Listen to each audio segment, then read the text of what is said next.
Thank you for joining us today for the CFP Board's Business Update webinar. This is Paul Auslander, and I'm pleased to be the moderator for today's event. For those of you who may not know me, I'm the Director of Financial Planning at ProVice Management Group here in Clearwater, Florida, and have been a CFP certificant since 1987.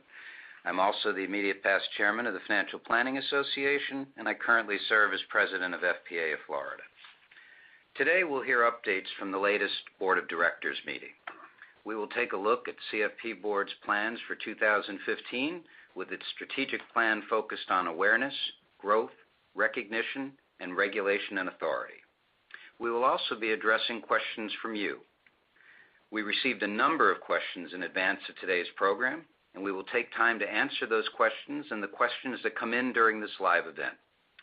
Before we get started, I want to cover a few technical details about the event. If you run into issues with the audio for this presentation, or it seems like the slides are out of sync, try refreshing your webinar console. To do that on a PC, press F5. If you're using a Mac, press Command R.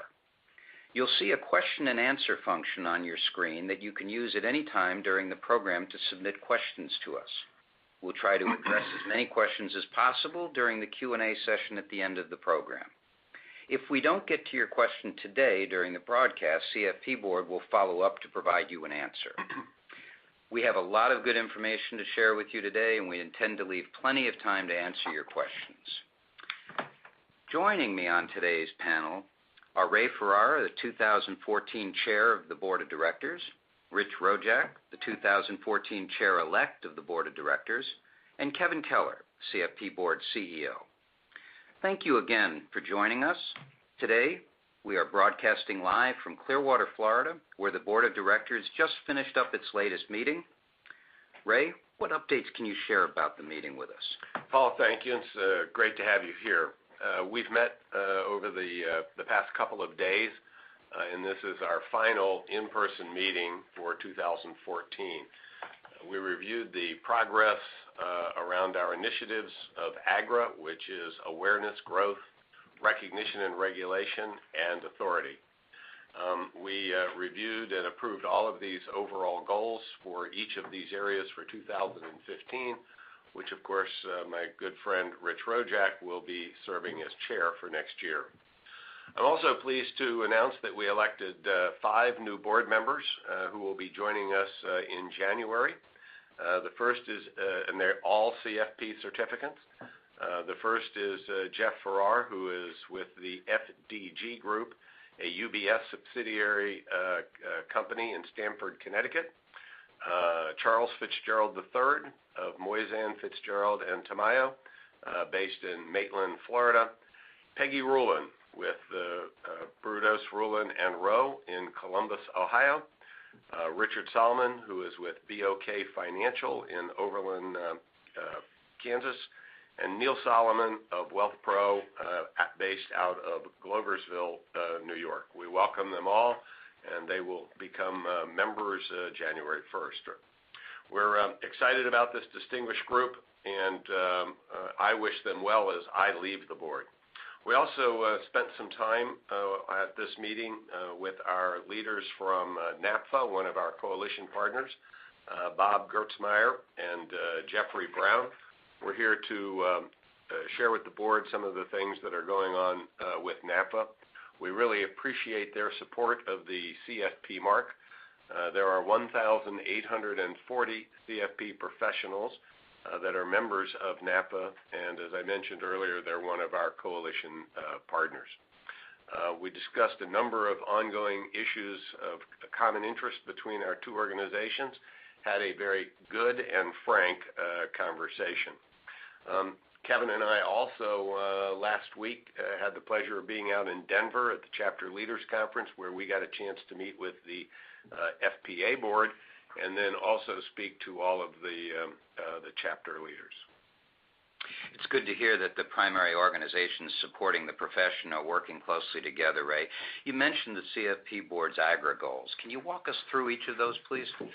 Sure. Our 4 overarching outcomes are awareness, and we want awareness among the public, within the financial services industry and among policymakers and thought leaders. Growth in the number of CFP professionals, recognition and regulation. This is a goal we have had for a long time, again with particularly our partners from FPA and NAPA, and authority, which is our way of trying to advance the mission to benefit the public. And under this, we hope to work with the body of knowledge, particularly to build the capacity within the profession. And then our goal is that financial planning is seen as a separate, rigorous discipline supported by academic research to support the faculty at our various universities that are teaching the programs.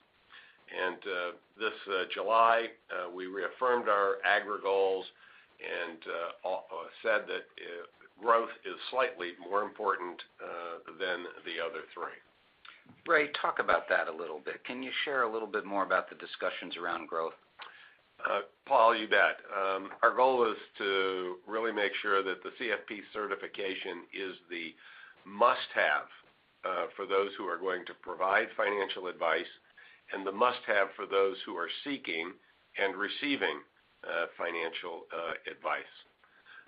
As more consumers become aware of CFP professionals and seek their services, we want to ensure that we have enough CFP professionals to meet the demand.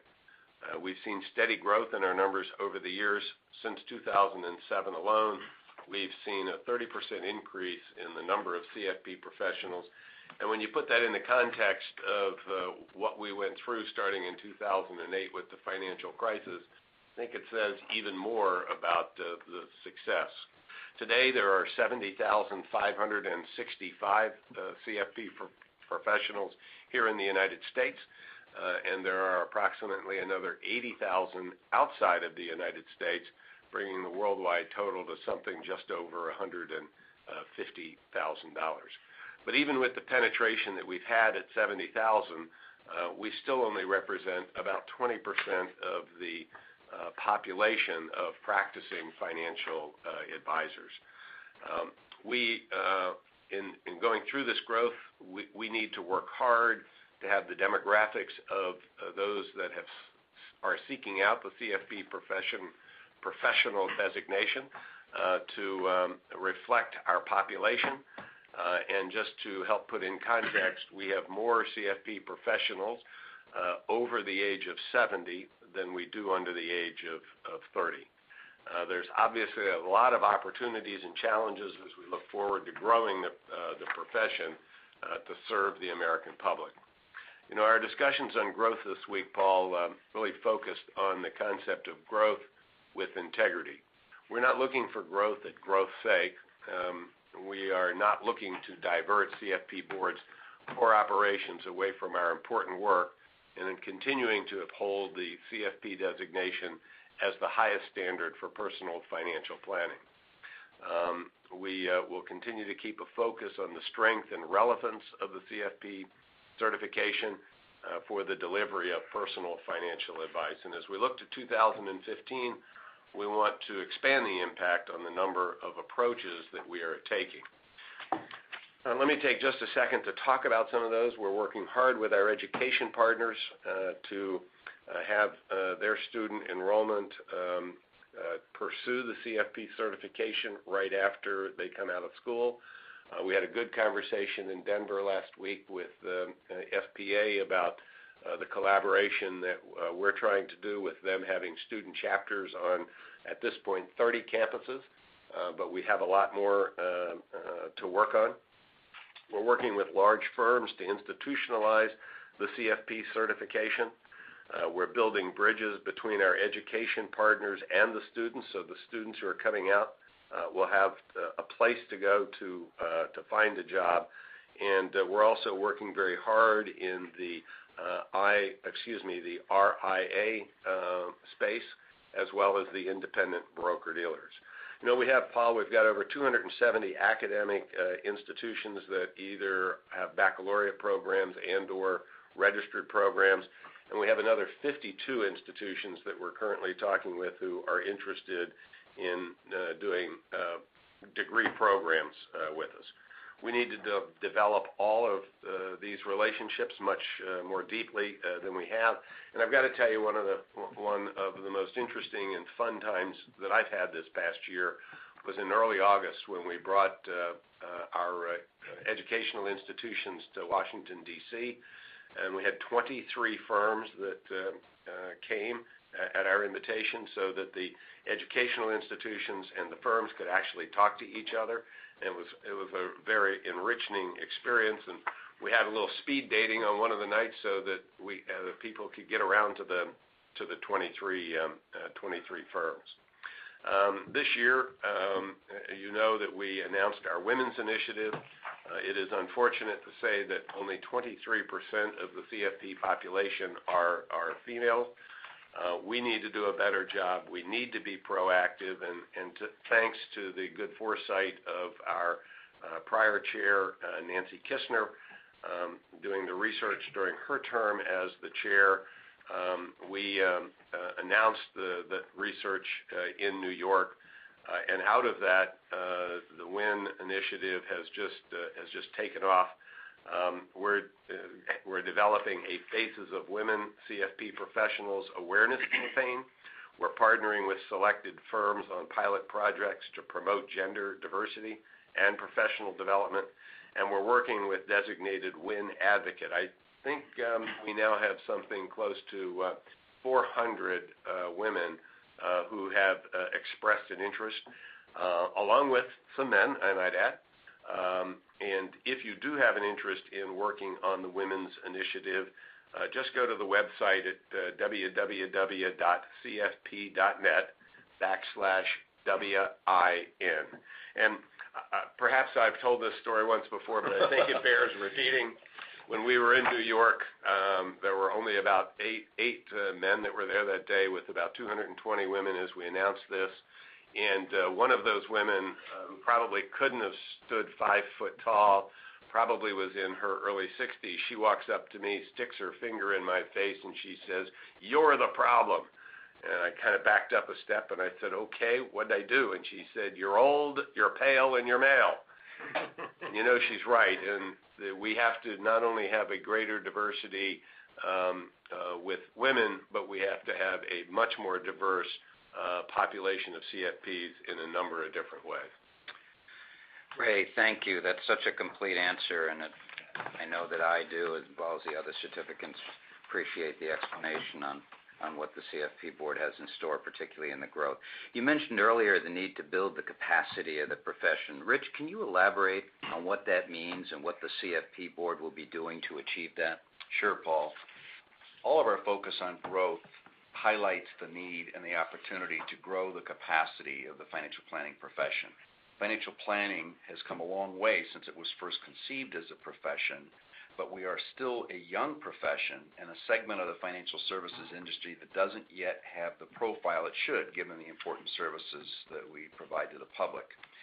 And while we are a young profession, our demographics are not young, and there are serious concerns about how to develop the workforce that will carry the profession forward. Last month, we announced an important initiative with Fidelity that's an important part of this new center and its mandate to build the capacity of the financial planning profession, a new career center.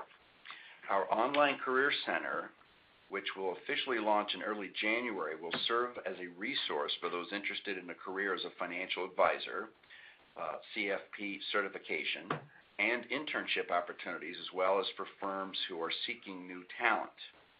And given our relationships with our 372 registered programs, as well as our 70,000 plus CFP professionals today, we believe CFP Board is well positioned to build bridges between the academic community and business leaders in the profession to help the next generation of advisors establish successful and rewarding careers and achieve the CFP certification.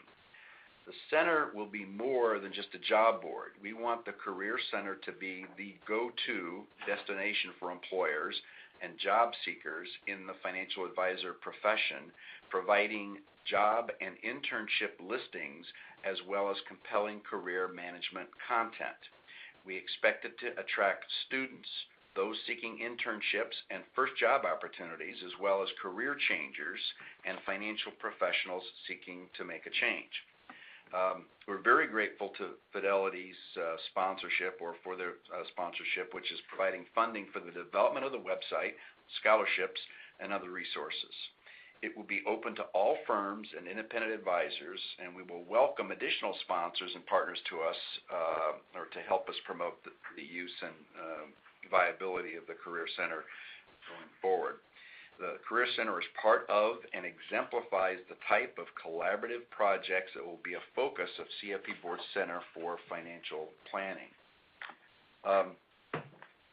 Some other thoughts. CFP Board is in the process of establishing a Center for Financial Planning that will serve as a credible source of research that advances the financial planning profession. We envision the Center for Financial Planning as a vehicle to bring stakeholders together to employ collective best thinking, as well as innovative solutions to address the emerging challenges and opportunities in our profession. We have identified several areas of focus for the Center's initial work, including workforce development, which is, of course, a significant priority for the profession, has been discussed. We see the Center as furthering research on perceptions of the profession, career paths, and retention, as well as initiatives to promote scholarships, internships, mentoring, and so forth. A second area of focus will be diversity. We see initiatives to encourage more women to enter the profession, as well as broader diversity initiatives as part of the Center's work. And then finally, we see the Center as filling the need for an academic home for the profession, which fosters research, education, and the integration of research-based approaches into practice, and that furthers the professional body of knowledge. Our vision for the Center is to have it serve as an important resource for academics, practitioners, and firms alike. A number of our other current initiatives fall within our concept for the Center, such as the Career Center, our Women's Initiative, and research projects validating the value of financial planning and CFP certification. In 2015, we will be looking to add to those initiatives and seeking out partnerships and support for the Center and its initiatives to build capacity within our profession. Thanks, Rich. What impact does the focus on growth and building the capacity for the profession have on your other overarching outcomes? Well, our public awareness campaign to increase awareness of CFP professionals will continue in 2015. The campaign's coordinated approach combines paid advertising with earned media, and the activities resulting therefrom to reach our target audience of the mass affluent initiator, and we will continue to be we hope, are confident that we'll continue to be pleased with the progress. The campaign includes a TV ad introduced this past April, in addition to other creative material, including print and online ads, as well as radio sponsorship messages on National Public Radio, NPR. All of the ads take you to our consumer website, letsmakeaplan.org, which encourages visitors to seek out and work with the CFP professional. We've been measuring the campaign's progress through annual brand tracking studies. Our 2013, so last year's brand tracking study, showed that the campaign had far exceeded our initial expectations. In fact, we reached our 4-year goal for increased awareness in only 2 years. This year's brand tracking study showed even more outstanding improvement over the course of the past year. Unaided awareness among our target group of mass affluent initiators increased by 6 percentage points over 2013 and increased by 2 percentage points for the broader mass affluent population. So that brought us from 24% in 2013 to 30% amongst the mass affluent initiators for unaided awareness, which is really a remarkable accomplishment, we think. Total awareness amongst the target audience reached some 79%, up 4 percentage points. So the unaided is essentially, without coaching, can someone name CFP as a financial planning designation? Total awareness would be for them to mention it amongst a list of, or identify it amongst a list of financial planning credentials. So these increases continue to exceed our expectations. That's good news for all of us in the CFP professional community, we think, and I hope it's encouragement for all of you listening to consider how you can help us extend the reach of the campaign. So the Public Awareness Campaign Toolkit is something else that I should mention. It's on our website, and the materials available for you there can extend the campaign's reach into your own community. You'll find customizable versions of the print ads and instructions for using campaign elements on your own websites. And there are plans to continue adding new materials to the toolkit as the campaign continues. That's great, Rich. And I speak from personal experience. I can't tell you how many people have said and made comments to me about the increased exposure and how appreciative both professionals are and even people who never fully understand what I did for a living and see the ads and now do better. So it is, it's had its reach. Kevin, what can you share with us about the CFP Board's work on recognition and regulation? Well, that is the R in Agra, and as Ray mentioned in the beginning, our goal in this area is to see financial planners become recognized and regulated as a profession. So this has been a long-term goal of the Financial Planning Coalition, going clear back to its formation in 2008. Now, policy reform is a long-term initiative, and in the year to come, we'll continue to lay the groundwork, if you will, for financial planners by educating policymakers about the need for regulation. We recently released the Financial Planning Coalition's research-based case statement on the need for regulation of financial planners, which we anticipate using further to educate policymakers. If you haven't had a chance to read it, I would encourage you to download a copy from the Coalition's website. In addition to that long-term goal, we're also committed to continuing advocacy on positions that benefit the public in the delivery of financial planning services. So let me just review a couple of the other areas that we're spending a fair amount of our staff resources on. The first is the fiduciary standard. We continue to advocate at the SEC for the extension of a fiduciary standard to broker-dealers who provide personalized investment advice to retail clients. We continue to focus on investment advisor oversight and urging Congress to grant the SEC the authority to collect user fees. We will be watching these issues closely, and we appreciate the ongoing commitments of our coalition partners, NAPFA and FPA. Before we get to audience questions, I also wanted to share a few quick updates related to the CFP certification requirements. Realizing how business is evolving, CFP Board reviews our certification requirements on an ongoing basis.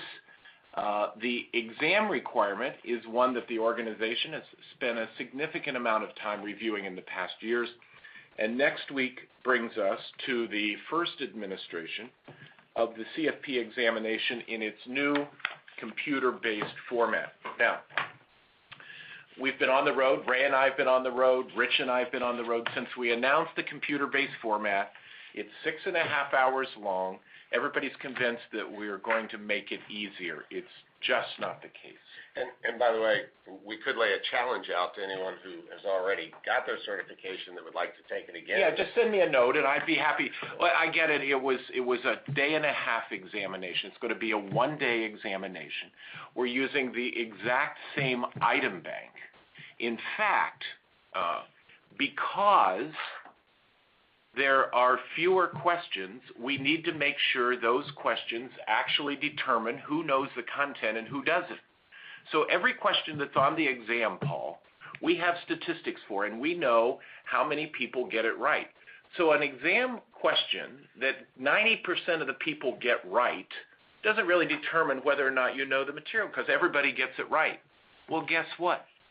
There are fewer questions on the exam, So we're not going to put that exam question on that 90% of the people got right, because it doesn't help. So in some cases, it's not going to be a harder exam, and we expect the pass rate to be within the range of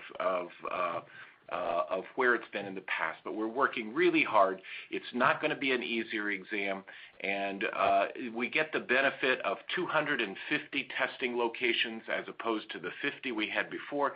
We have much better exam security, if you can imagine the potential for losing an exam when they're paper. So I think it's a win-win all around the way. Sounds like you're refining it. Well, I think we are, and I think it's, 99% of the exams still given today are computer-based tests, and we were quite candidly a laggard when it came to the adoption of the technology. One point on the job analysis, if I might, we're in the final weeks of wrapping up the latest job analysis research study. That's an important project. It helps us determine the content for the educational programs and then what ultimately will be on the exam going forward. We appreciate all the CFP professionals who took the time to complete the research, and we look forward to sharing the results in the coming year. I'm also pleased to share that we're implementing the first phase of a multi-year CE improvement, quality improvement initiative. Several updates, just a couple quick things. Early next year, when you go on to the Find a CFP or CE program on our site, you'll be able to sort on the level of complexity. You'll be able to sort on, and also see the stated learning objectives, if you will, about what you might expect to learn in the program. So we think these are major advances. CE providers will be required to provide professionals with a certificate of completion, so that you'll have that. And CFP Board, all of us at the staff and the board appreciate the services of our CE providers. We have over 1,200 organizations and entities that provide CFP continuing education credit, and so they play a very important role in the organization. Thank you, Kevin. That's great. And just to circle back, you mentioned the Coalition's research-based case statement, and for those of you that don't have that website to download it, it's financialplanningcoalition.com. You can download that white paper there and read what Kevin discussed, and I think you'll find it very informative. Let's turn the program over to the questions our listeners have submitted. The first one comes from William. Thank you for running ads promoting the CFP mark. However, why weren't I hearing those 15 years ago? What took so long? Anyway, thank you for your hard work on behalf of CFPs. Somewhat of a statement, somewhat of a question. Ray, you want to? Sure, Paul. For 15 years ago, I can't answer why the boards didn't do it then, but you're right. It has turned out to be rather marvelous. We started out a little over 4 years ago with only a 17% recognition of the CFP mark amongst the target market. And today that is up to 30%, having jumped up 6 points as a result of the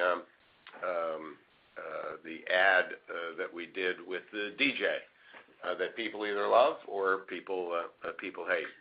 Especially that one CFP certificant who was a DJ. That's right. And took particular exception to the ad. Said no respectable DJ would cut off his dreadlocks. That's right.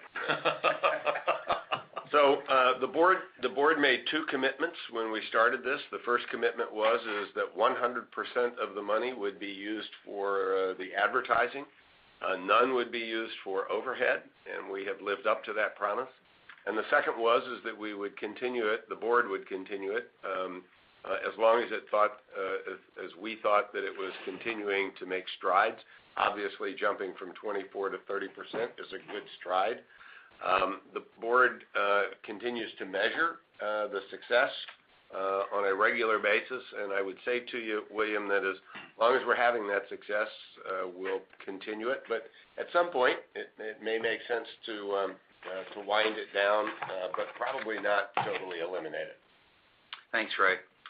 This comes from Gilbert. How much longer will the additional fees for the CFP brand awareness advertising be assessed? I thought we might hear about that. Well, I certainly am glad we're going to give that to next year's chair.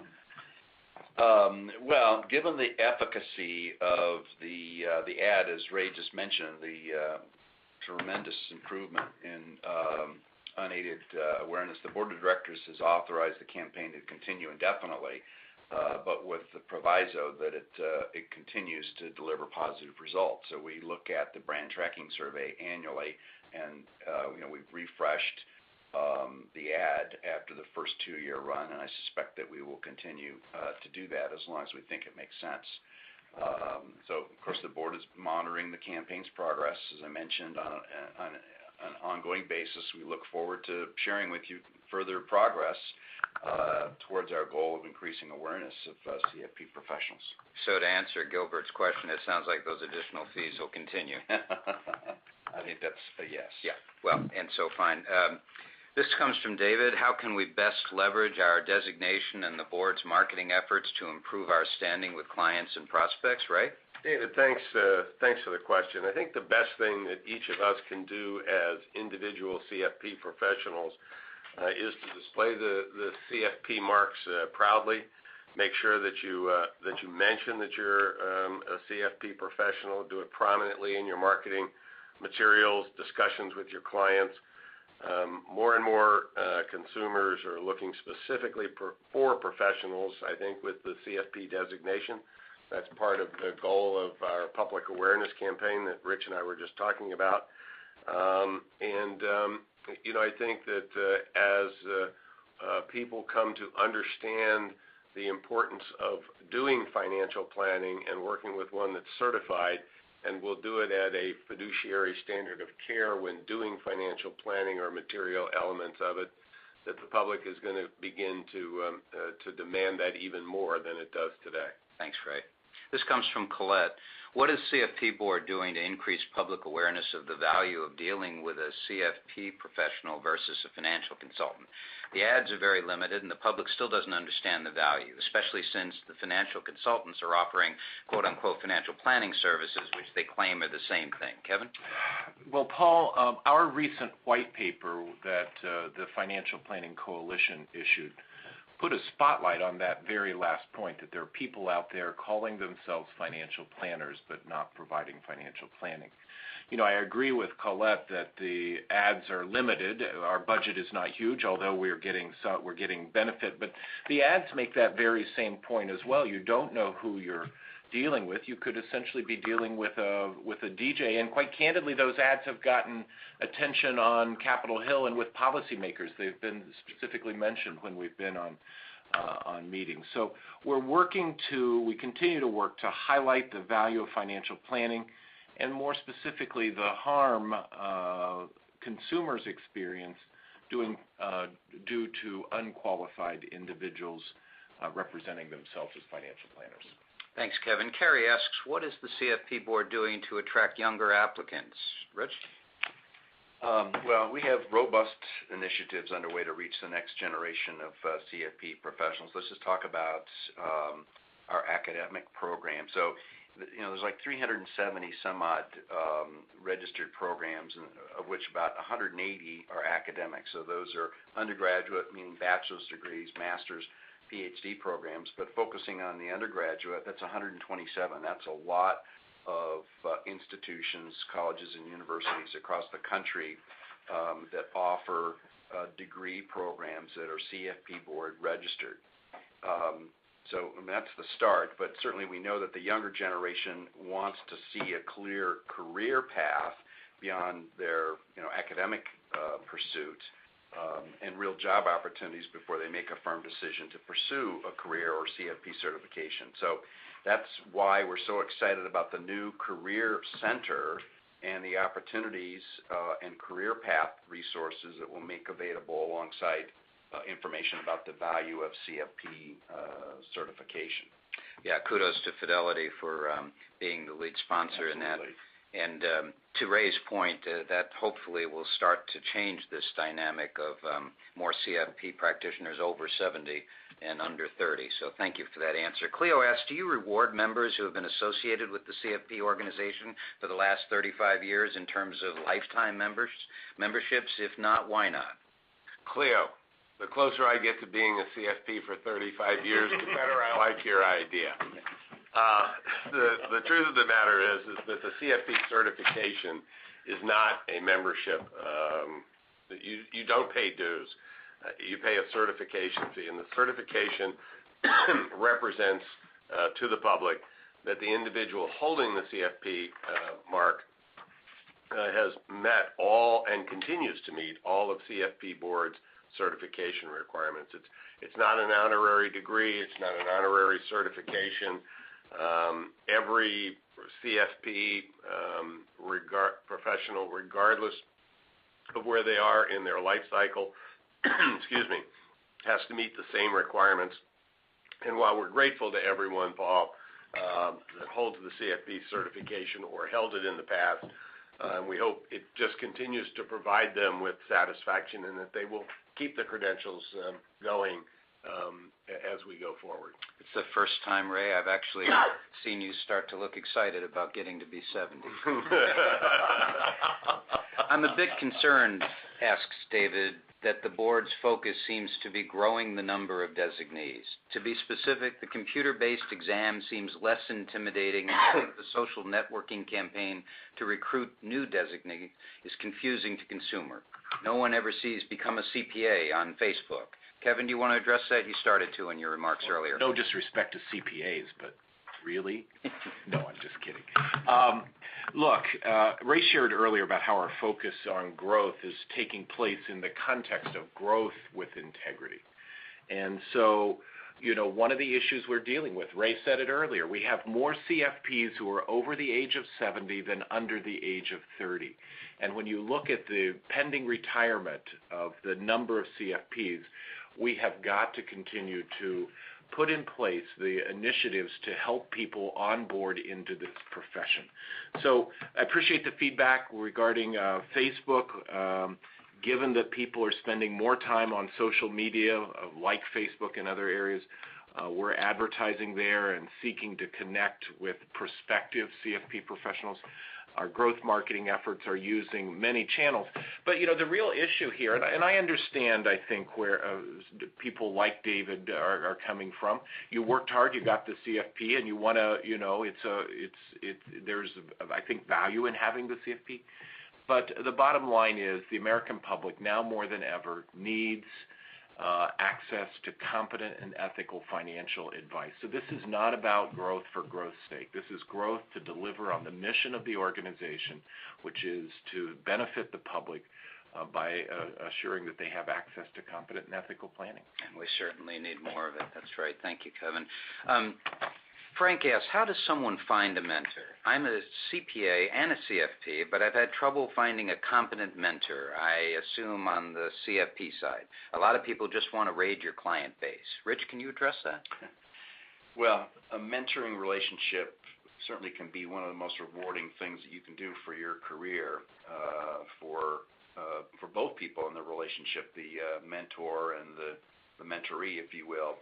A good mentoring relationship, of course, requires both the personal connection as well as a professional connection and level of commitment from both parties. And I think, in my personal opinion, is a good place, perhaps the best place to find that is through your professional association. So, two come to mind, the Financial Planning Association, as well as the National Association of Personal Financial Advisors, NAPFA. So those offer communities where I think you're going to find the best opportunities for mentoring.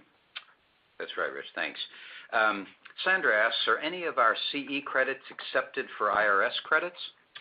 Well, the IRS has registered a number of programs with CFP Board. You can find them. We have a tool for that, which is our Find a CE Program tool. It's on our website. And I would recommend that Sandra go to cfp.net/findce, FINDCE. Ray, Craig asks, I've heard rumors that it is getting more difficult to find CPE that meets the CFP standards. Many CFPs also hold other designations that require more annual hours. It would be great if the CPE hours could be used for both designations. Could you please comment on that? Be happy to, Paul. Greg, as Kevin mentioned, the CE Quality Improvement Initiative that we have undertaken is well on its way. It's the first phase.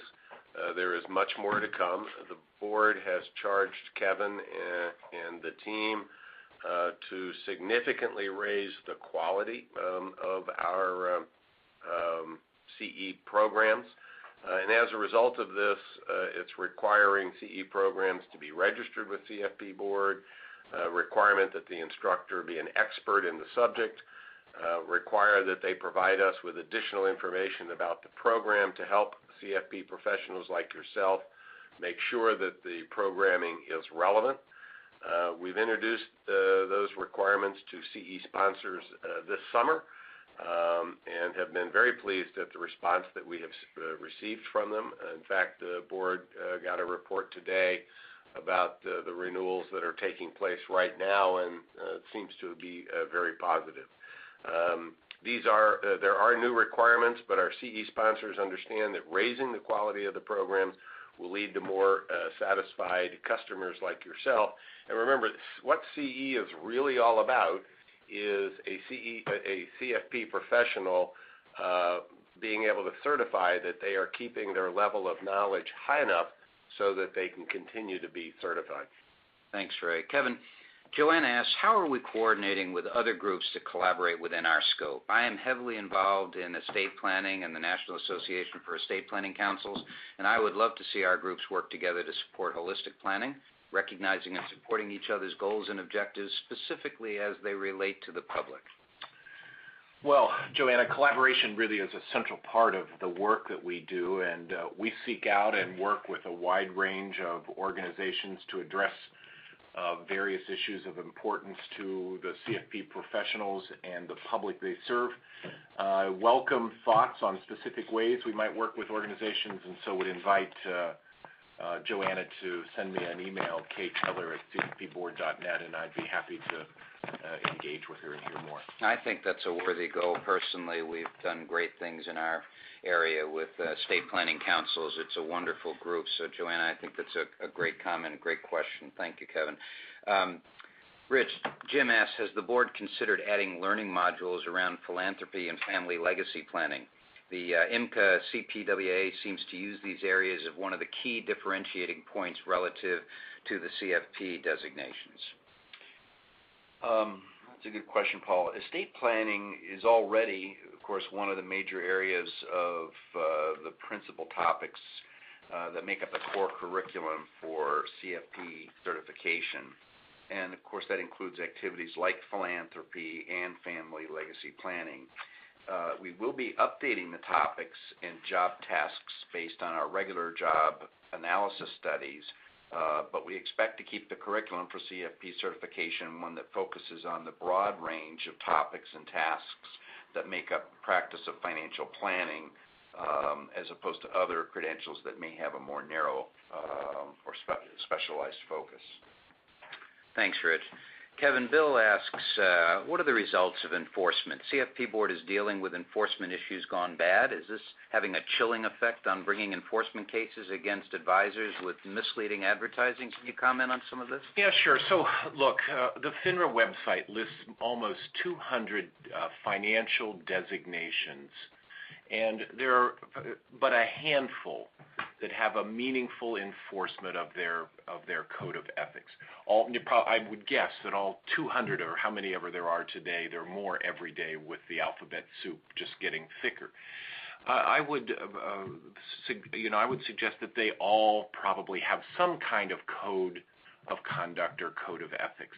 But as I said, CFP Board is one of the but a few that have a legitimate enforcement mechanism in which to assure the public that, those people who do not live up to the high standards of CFP certification are going to be dealt with.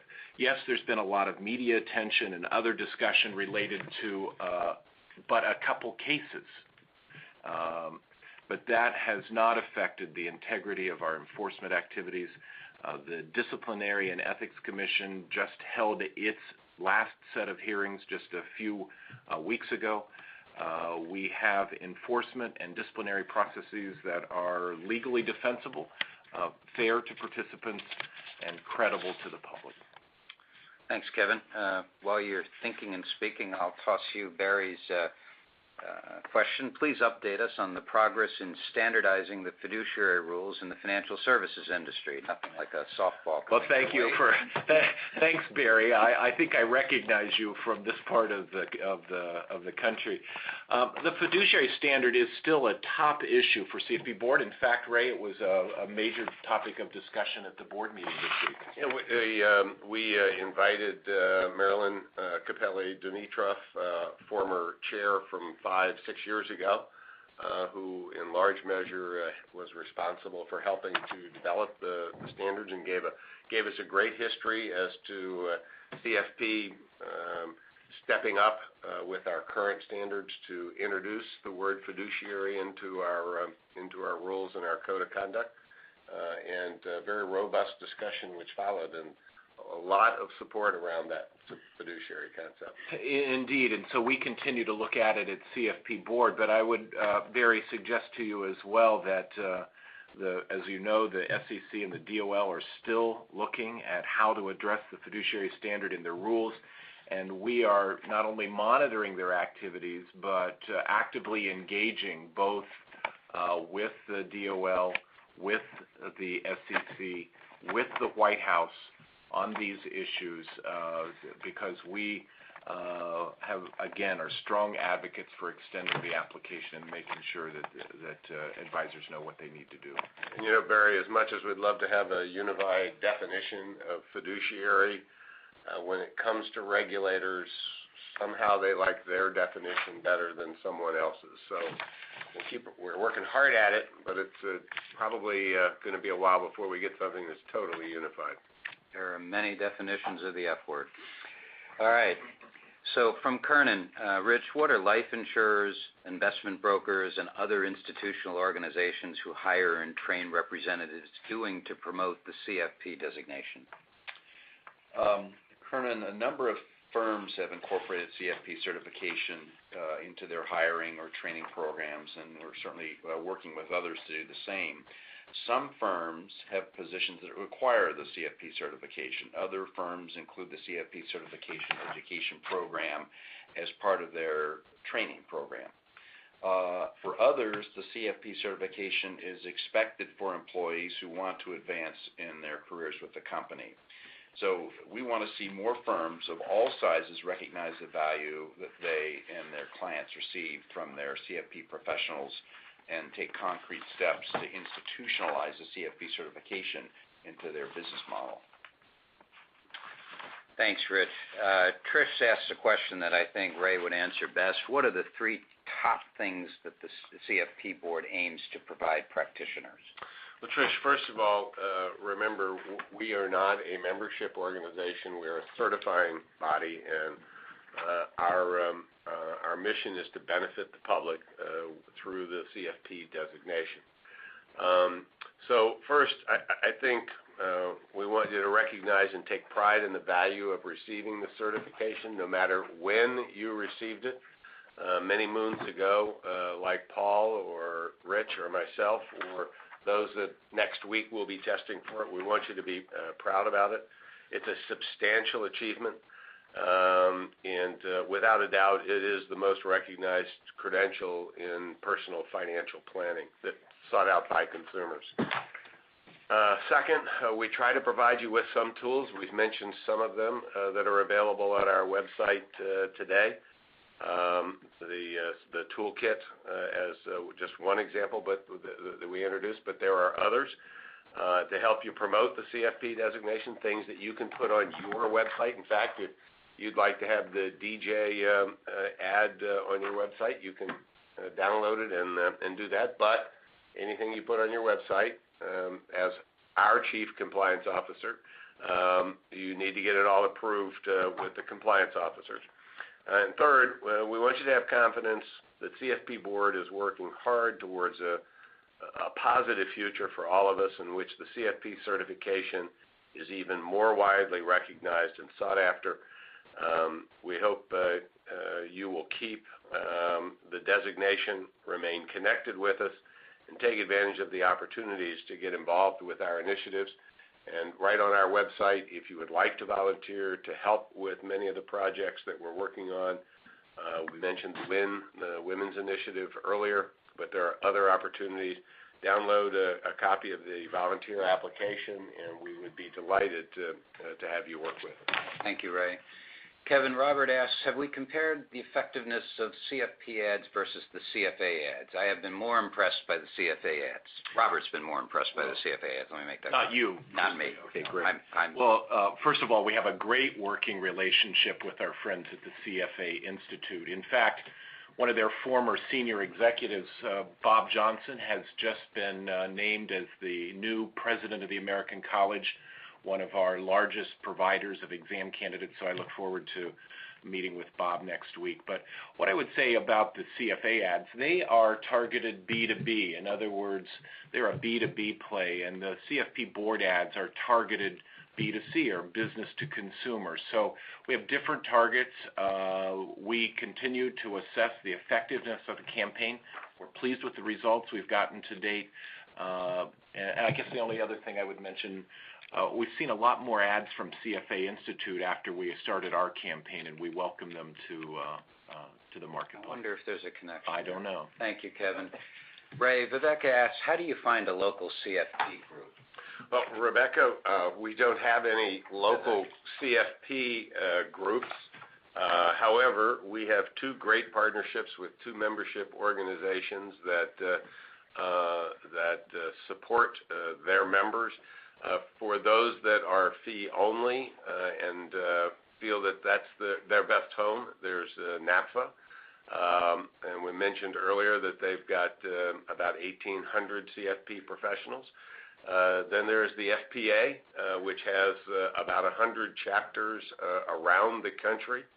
And they have approximately 17 or 18,000 CFP professionals. I mentioned earlier that Kevin and I were in Denver with the FPA last week, and we were with all of the chapters that are there. So I would encourage you to go to the FPA website or the NAPFA website, find out which group seems to work best for you. And that way you can begin to do that networking, et cetera. And, you know, the other thing I would say to you is there's a lot of good conferences that are put on by these two organizations throughout the year. And some of the best ways to learn and to get connected is the networking that occurs in the hallways, in addition to the great education that takes place. Well, I'd be remiss if I didn't add to that's actually an excellent way of doing it, and still the value I have from my membership at FPA is the interaction with other members at those conferences. So I agree with you totally. Ray, you might as well answer David's question, because I think you started this. I get that we need diversity, but to say that the problem being old, pale, and male is absurd. Can we just stop attacking men? Well, I appreciate both the humor and the seriousness behind your question, but you know, when you stop to think, I mean, our profession today was started by a bunch of folks like me. We were in the insurance business. Some of us were securities registered back in the late 60s, early 70s. We were young. We had hair. It wasn't gray, but we did not do a good job of bringing more people into the profession, and we've got to work hard at that today. And you know, whether it's diversity by geography, diversity by ethnicity, diversity by gender, I mean, all of that comes into play, and we've just got to make our population of CFP professionals more diverse in a number of ways. And I'll quit picking on myself, I promise you. Kevin, can you address Jacqueline's question? Are there any thoughts about how to assist career changers with getting a position where they can earn the experience requirement? Passing the CFP exam won't help if a candidate has little chance of an opportunity to earn the required experience. Well, Jacqueline, what you point out is the exact reason that we are launching the Career Center, so that we can help those who are looking for opportunities to earn their experience match up with those who have positions available. So the Career Center will have a soft launch next month and will be a full launch in January of 2012. And I would encourage Jacqueline to check it out. It's available directly linked off of our site, cfp.net, and it again will be soft launching in December with a full launch in January. Thank you, Kevin, and thank you, Jacqueline, for a great question. We have time for one more question, and I think it's fitting that we end on this note. Rich, maybe you can address Mark's question. When I tell a prospect that I am a CFP, why does that matter to that prospect? What comes to mind are the hallmarks, perhaps the foundation upon which CFP certification, the CFP Board were founded: education, examination, experience, and ethics, what we've referred to over the years as the 4 E's. And I think you could probably explain this in other ways as well, but if you talk about the education that is required, there's probably none more rigorous in the industry for personal financial planning. The comprehensive examination, of course, the experience requirement, and then the ethics and what Kevin was referring to as the robust and legitimate enforcement process that we have. I think those are at least 4 things that you could articulate as fundamental and differentiating factors between those that have a whole another credential or don't have one at all. Great answer, Rich. Thank you. We're just about out of time. I'd like to give Ray an opportunity for some parting thoughts. Ray, would you like to share some? Certainly would, and I want to thank everybody for joining us today on the webinar. I encourage all of you to consider how you can help us grow the profession, whether it's offering internships to students or those just out of college, offering encouragement to young planners to stay on their path towards CFP certification, or even just sharing your story of how great a financial planning career can be and how well it's treated you. We have challenges in front of us, and as we look towards the next generation of young professionals, but it's something we need to address head on together, so consumers now and well into the future will have access to CFP professionals who will put their clients first, and when doing financial planning or material elements of financial planning, will do so at a fiduciary standard of care. And I'd like to, just on a personal note, Paul, before we go on, say what a pleasure it has been for me these past 6 years to serve on the CFP Board. The honor bestowed on me to be the chair this past year, the pleasure I've had of working with Kevin and his staff the last 6 years, and certainly my appreciation to Rich for all of his help as chair-elect this year. Thank you, Ray. Rich, final thoughts? Sure. There's a role for everyone in the CFP professional community to play in our work to strengthen the profession. Your engagement matters, and without it, we would not have had the successes that we've achieved or be able to make the most of the opportunities that lie before us. I would also like to thank Ray for his leadership as our 2014 chair. I cannot imagine a more committed, a more engaged, nor a more effective leader for CFP Board, and not just the CFP Board, but leading our profession forward this year. So I personally want to thank Ray for his tremendous contributions. And of course, I want to recognize the contributions of our departing members of the CFP Board of Directors, who include Charles Goldman, Robert Hayden, and Susan Hirschman, all three distinguished professionals or members of the industry who have made terrific contributions over their past 4 years of board service. And I guess finally, just to say we have a lot of important initiatives underway, and I want to encourage everyone to stay connected with the important work that we're doing here at CFP Board. Kevin, as our longest-running CEO, any final thoughts? Well, first of all, Paul, thank you for being here. I'd like to thank both Ray and Rich for their contributions to the work of CFP Board, and really thank everyone who supports the certification and the profession. I appreciate everyone who expressed support for our shared goals, and all of us at CFP Board's leadership. I appreciate everyone who has taken time to share their thoughts about CFP Board and the profession, whether positive and or negative. Please do stay connected with us, and please let us know what we can do to do a better job. CFP Board's mission is one that we cannot achieve without the collaboration and cooperation, and all of us are grateful for the time and energy that so many have contributed in the past and in the present, and we certainly hope for the future. Well, I'd like to add my personal congratulations to my good friend Ray Ferrara. I have a unique perspective in his service this year. I worked with him, and I also served in a similar capacity last year in another organization, Financial Planning Association, and I know the disruption that can cause in your personal and professional life, and I thank you on behalf of me being a CFP certificate and all the CFPs out there. We valued what you did, and we recognize the sacrifice that you made, and I personally thank you for it. And I'd like to conclude today's event by thanking you all for sharing this update on CFP Board's work, and to everyone for joining us on today's webinar. A recording of this presentation will be posted to CFP Board's website within the next week, and CFP Board will follow up with those who ask questions that we did not have time to address during this broadcast. Have a very nice weekend, everyone. Thank you again.